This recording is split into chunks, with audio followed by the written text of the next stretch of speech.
जय हिंद। आज हम एक नए चैप्टर के साथ हैं आपके साथ, जिसमें हम पढ़ेंगे दो चर वाले रैखिक समीकरण के युग्म, जो एनसीईआरटी बुक का चैप्टर नंबर 3 है और इसको इंग्लिश में कहते हैं pair of linear equation in two variable. और इसमें हम बताने वाले हैं सबसे बेसिक कंसेप्ट। अगर बेसिक कंसेप्ट अगर आपको ध्यान में रहेगा तो जो भी क्वेश्चन होगा वो सब समझ में आ जाएगा। ठीक है, तो हम सबसे पहले फोकस करते हैं दो चर वाले रैखिक समीकरण के युग्म का जनरल फॉर्म क्या होगा। ठीक है, व्यापक रूप क्या होगा। तो इसका जनरल फॉर्म हो जाएगा a1x आजोर b1y आजोर c1 इक्वल टू 0, a2x आजोर b2y आजोर c2 इक्वल टू 0। ये हुआ दो चर वाले रैखिक समीकरण का व्यापक रूप। व्यापक रूप इसको इंग्लिश में जनरल फॉर्म कहा जाता है। ठीक है, तो यहाँ पे व्यापक रूप तो हम समझ गए हैं, तो उससे पहले हम समझ लेते हैं चर किसको कहते हैं और अचर किसको कहते हैं। चर, इसको इंग्लिश में वेरिएबल कहा जाता है, मतलब जिसका मान बदलते रहता है उसको हम चर कहेंगे। तो यहाँ पे चर हो जाएगा x y z, ये सब डॉट डॉट डॉट, मतलब ये सब का मान बदलते रहता है, तो इसलिए इसको हम क्या कहेंगे, चर। और अचर कहेंगे, इसको इंग्लिश में कांस्टेंट कहा जाता है।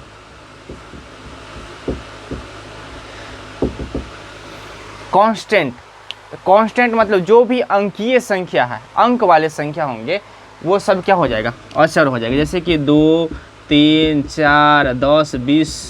ठीक है, मतलब ये सब का मान बदलता नहीं है, फिक्स रहता है, इसलिए हम इसको कहते हैं अचर। मतलब जिसका मान अनिश्चित हो, बदलते रहता है, उसको हम कहेंगे चर, और जिसका मान निश्चित हो उसको हम कहेंगे अचर। ठीक है, चर समझ गए। अब देखेंगे रैखिक। रैखिक मतलब चर का घात 1। रैखिक मतलब होता है चर का घात 1, मतलब यहाँ पे x और y है, इसके पावर 1 है, और वो जो है वो समीकरण के रूप में है, और दूगो है।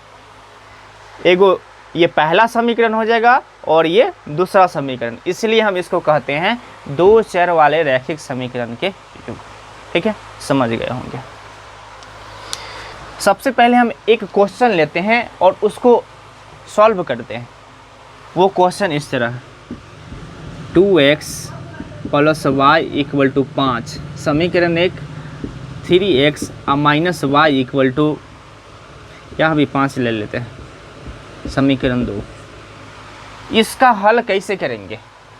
इसका हल करने का कई कंसेप्ट है, कई विधियां है, लेकिन हम सबसे पहले हम सिंपल विधि, जिसको हम विलोपन विधि कहते हैं, उस विधि से इसको बताएंगे हल करना। ठीक है, तो ये क्वेश्चन है और इसको हल करने का मतलब होता है x का और y का मान ज्ञात करना। ठीक है, तो यहाँ पे हम इसको लिख लेते हैं नीचे, 2x plus Y equal to 5, समीकरण 1 3x minus Y equal to 5, समीकरण 2।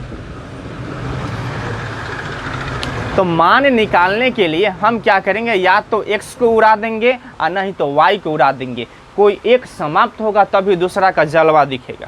ठीक है, तो यहाँ पे कुछ भी करके, गुना करके, जोड़ के, घटा के, कुछ भी करके एक को ख़त्म कर देना है।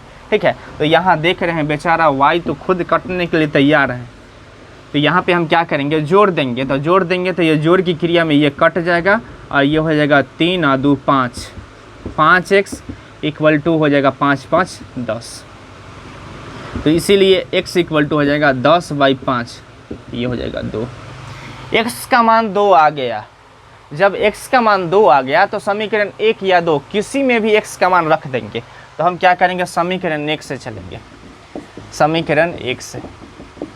तो समीकरण 1 बोल रहा है 2x plus Y equal to 5, 2 और x का मान हो जाएगा 2 प्लस वाई इक्वल टू 5, 2 दूना 4 प्लस वाई इक्वल टू 5, तो y इक्वल टू हो जाएगा 5 माइनस 4 तो 1।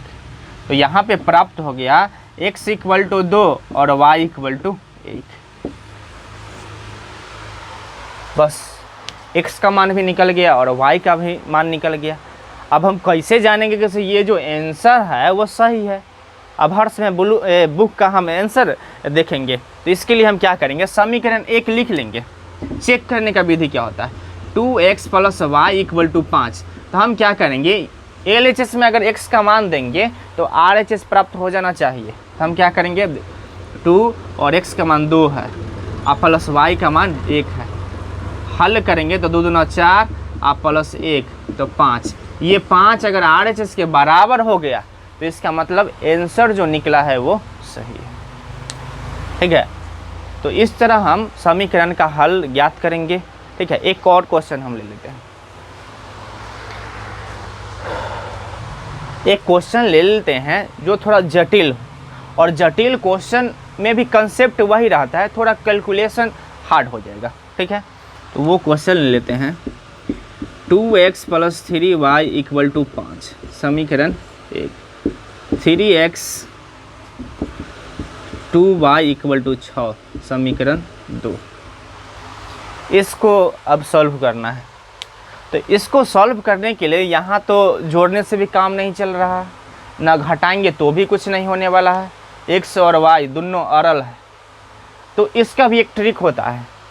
हम चाहेंगे तो x को भी समाप्त कर सकते हैं और y को चाहेंगे तो y को भी समाप्त कर सकते हैं, लेकिन ट्रिक पता रहेगा तब तो इसके लिए अगर हमको y को समाप्त करना है तो y के कोफिशिएंट समीकरण 1 वाले को 2 में गुना कर देंगे और 2 वाले को 1 में गुना कर देंगे।